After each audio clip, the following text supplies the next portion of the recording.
Welcome to the Untold Story podcast. I'm Martha McCallum, and it is the first full day of Trump 2.0. The 47th president inaugurated yesterday at a minute after noon, and Bret Baier and I covered it with our fantastic political team who's been together all through the primaries and all through the election year, and it has been a huge year, and I'm very glad to have Bret with me today. Hi, Bret.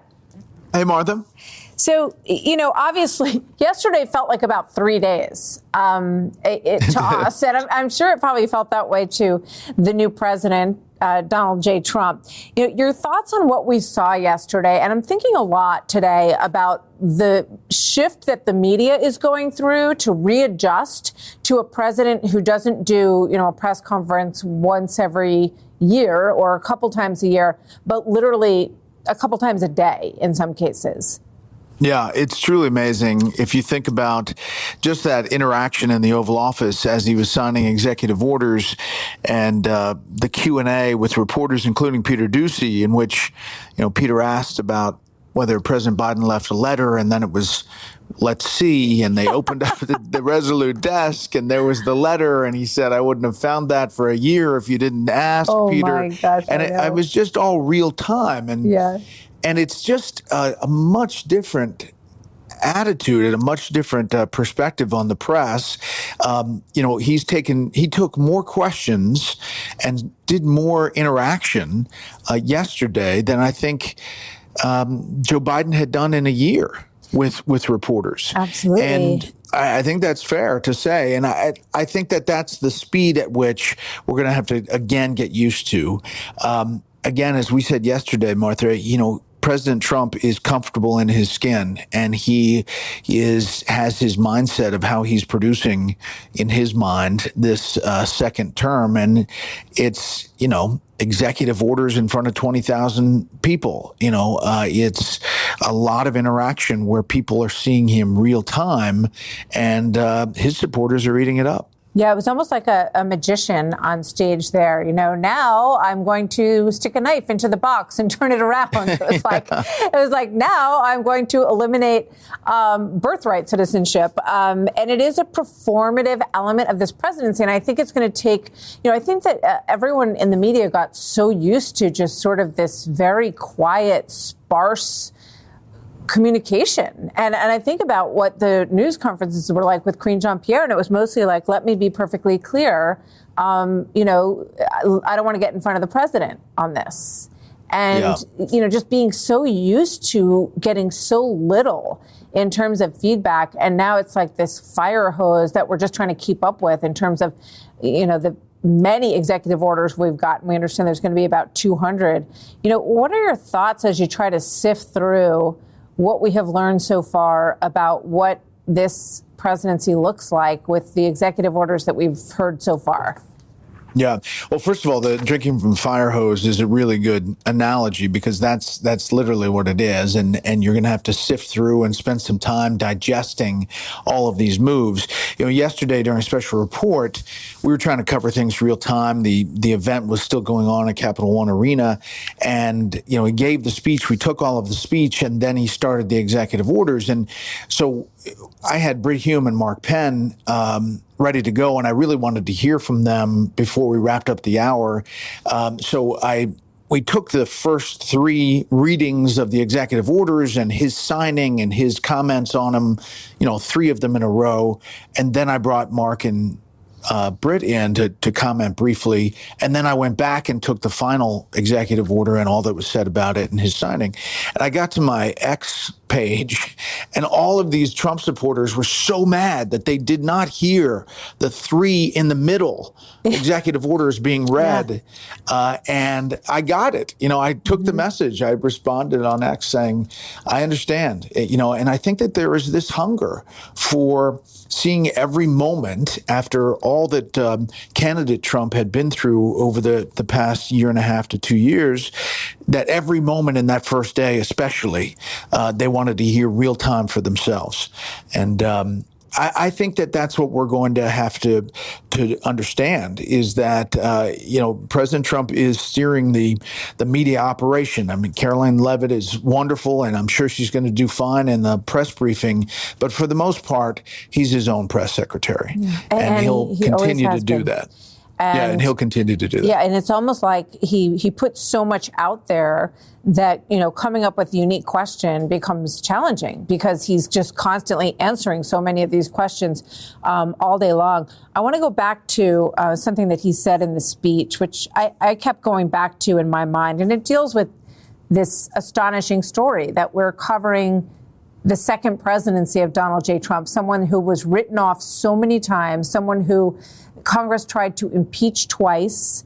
There were 2 assassination attempts. Comey and Mueller and Garland all tried to strike him out of the picture of United States history. And as he said in the speech yesterday, I stand before you now as proof that you should never believe that something is impossible to do. In America, the impossible is what we do best. And in that same vein, he said, here I am.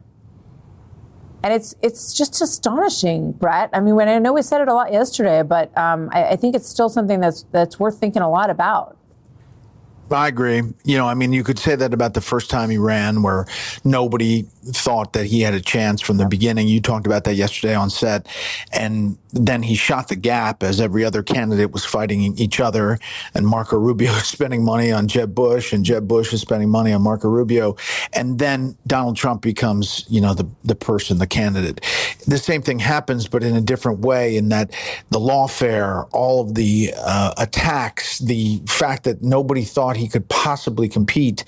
And then here he was from the ashes of after January 6th and the Capitol riot politically to, the stage and in the Capitol Rotunda delivering that speech. I mean, it's truly an amazing story. And I don't think we're ever going to see a political candidate or a political figure like Donald Trump. Now, it's not all going to be roses and, looking through rose-colored glasses. There are big challenges ahead that he has to keep his party together. There are big challenges around the world with China and Russia and Ukraine. But he seems like he's thought about a lot of this, and as this second term starts. I think he's been thinking about it for decades, and I think he did as much of it as he could before COVID hit. And I think he's been thinking about it a lot over the last 4 years about what he wants to achieve and accomplish. And he has talked in public and in private about this. You just mentioned January 6th, and one of the many things that he did was to pardon 1,500 people who had been charged. Now, the vast majority of those people were charged with trespassing. A much smaller group were given sentences, that the most serious of which were 18 and 22 years for the Oath Keepers, heads of those 2 organizations, Proud Boys and Oath Keepers, who are now free. And I've been thinking about this, Bret, and, I wonder what your thoughts are. I really see it, and of course it's controversial, to be sure, and most of them have served 3 years already, at least, the people who have been sentenced with the most egregious sentences. But I see it as him wanting to turn the page on a really painful and difficult day and chapter for the country, not unlike what Ford did for Nixon in some ways, although they're obviously very different circumstances. Yeah, I do see both sides of this. I really do. And not to just be equivocal here, but it's, I see the critics who say the people who were sentenced and you went through a process for what they did that was criminal as far as attacking police officers or creating some violence, that the judicial system spoke. I think that there were a lot of elements to that were left out of some of those cases. And as you mentioned, you said that a lot of them have already served 3 years. That's what President Trump said yesterday in the Oval Office when asked about some of the more egregious sentences. The trespassing and some of the other charges that were given to the majority of those people were hefty sentences. comments given by judges that clearly wanted to make a statement about January 6th. I think it's important to remember how horrible the day was, how it was a really dark day for the country, but also put it in perspective. And I don't think, I see the critics saying that he's trying to erase that day. I do think he's trying to turn the page on that chapter. I was thinking as well about the George Floyd riots, and I know that President Trump has brought this up and, acknowledged that people see this very differently. But I think about the George Floyd riots. I think about the anti-Semitism on college campuses and, the breaking into buildings, almost all of which was never prosecuted, and most of it was just sort of pushed aside. And that was a pretty dark period as well. And I think it's a legitimate question to, sort of ask, is there equivalence in those situations that was not prosecuted at all? And does this help to close the door on that as well? And I think that those are great questions. And he's talked about that not only on the campaign trail, but, once he's got in office here over the past day. It's tough for some of these Republican senators and lawmakers who came out and were very, strict about if anybody created any violence or caused any harm and did criminal actions, that they should pay the full price that they've been sentenced to, and now have to talk about what happened yesterday with the pardons and commutations. So politically, it's a difficult thing, but I think it probably will pass as the fire hose continues to flow. Including J.D. Vance and Pam Bondi, who both made the case that, people would do time for violent assault. And, obviously the argument is that they have done time and that he's decided to commute their sentences in some cases and pardon them in others. We have seen the first confirmation here. You've got Marco Rubio as Secretary of State. I was watching his address to the State Department today, and it's going to be very interesting. This is someone I think who has wanted this position for quite some time. Obviously is a very strong advocate for foreign policy on the Senate committees. Your thoughts on this as the first confirmation and this cabinet that appears to be starting to come together? Yeah, I think obviously Senator Rubio has relationships with his colleagues. They have respect for him. He has a long history. So unanimous, the 99-0 vote was kind of expected. I think you'll see fast moving on John Radcliffe at CIA. I think Bessent comes out for a full vote. Perhaps tomorrow, Treasury. You saw Lee Stefanik at UN at the hearing today, and those will probably move fast. There are some that may take some time, not only for paperwork, but there appears to be some more investigations on a couple of them that I don't think is going to be as easy. And Democrats are already suggesting that they're going to, slow up the process, which means, you could have some big jobs that remain unfilled essentially for a number of weeks. The Untold Story continues right after this. Yeah, I think RFK Jr. is not even scheduled at this point. And I know there's a big push to try to get as many of them through as possible and to have it happen more quickly than last time.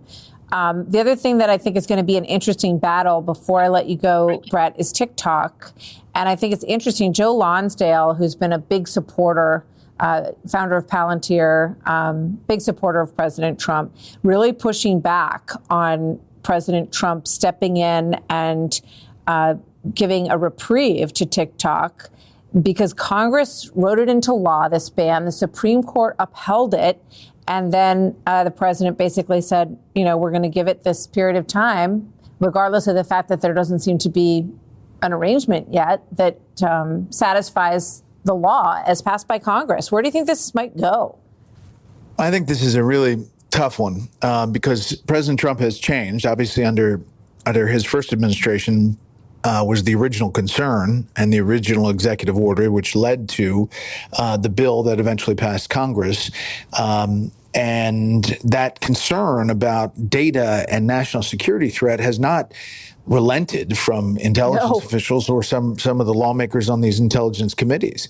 So by giving the reprieve, you're essentially saying, okay, we're going to let this continue until there is a buyer. And the question is whether President Xi Jinping, who holds the golden ticket of whether to sell ByteDance, the company, parent company, or not, to sell TikTok, I think that's a real question and requires international negotiation that President Trump's going to have to do. So it's very, very sticky. I think it could still end up that TikTok gets shut down, but 170 million users, I think, is the reason why President Trump has changed his tune. Yeah.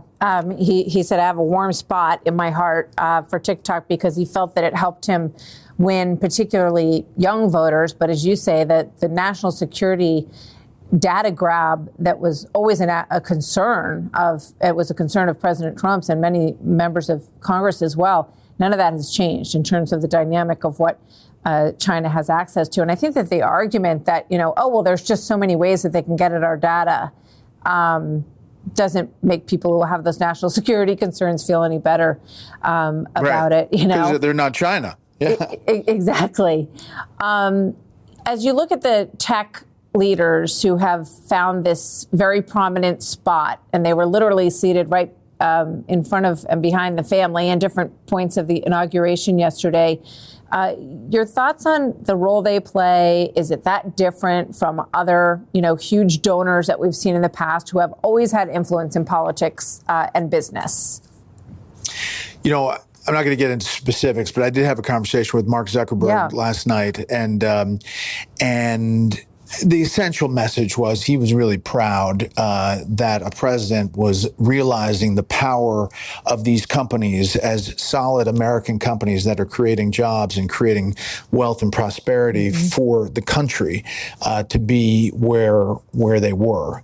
Obviously, the political, backwards looking towards their activism in politics, I think they've done a 180. Obviously, Meta has. And I think they're trying to make good on showing that. But as far as lifting those people up, I know there's a lot of controversy, a lot of commentary about it. It is sort of a golden companies that are very successful as far as the world stage, and we're the countries that do it, the country that does it. And those companies are leading the way, a lot of ways, in our economy. Yeah, I can't help but think that the relationship really ruptured between Democrats and these tech companies during COVID. And when you hear Zuckerberg talk about, members of his team being yelled at by people at the White House about things they wanted taken down, when people or doctors were suggesting that it would be better for schools to be open, or it would be better for people to get some sort of herd immunity, it feels like that freedom of speech shutdown across the board, for Elon Musk and for Mark Zuckerberg was really a turning point, I think, in this relationship. I agree. And he expressed that openly on that Joe Rogan podcast, where he talked in depth about that relationship and how much it kind of upset him and changed his mindset. And listen, there's always this concern about all this information that gets out there and could it affect things. But their inclination now, I think, is to fight for more free speech and take the community notes aside and make it more about the American people's ability to communicate on these platforms. And I think that's what they're expressing. I don't, Bernie Sanders pointed to the picture and said, this is what I was talking about when I said that it's an oligarchy, worried about the money and the influence. And you heard President Biden in his farewell address say something very similar about an oligarchy. I don't know. It just seemed a little ironic in that message came after George Soros received the Presidential Medal of Freedom, and other high-priced billionaire Democrats spent a lot of money. And billionaire Democrats put 2-to-1 donations into the Democrat Party over the Republican Party in the last election. And it's been like that for several cycles. So, it does feel disingenuous to, have that finger pointed when they're not willing to look in the mirror in a similar way. Bret, thank you so much for your time. We look forward to seeing Special Report tonight. And as always, it was great to be with you covering this huge historic event of the inaugural of Donald Trump. And we will see you soon, my friend. Thank you. It was great to be with you, too. The historic events, they're fun to cover. They sure are. Thank you so much, Bret. We'll see you soon. We'll see you. That is the Untold Story for today. I'm Martha McCallum. We'll see you next time. You've been listening to The Untold Story with Martha McCallum. Don't forget to subscribe on Apple Podcasts or wherever you listen. Make sure to rate and review. For more podcasts, go to foxnewspodcast.com. Listen ad-free with the Fox News Podcast Plus subscription on Apple Podcasts, and Amazon Prime members can listen to this show ad-free on the Amazon Music app.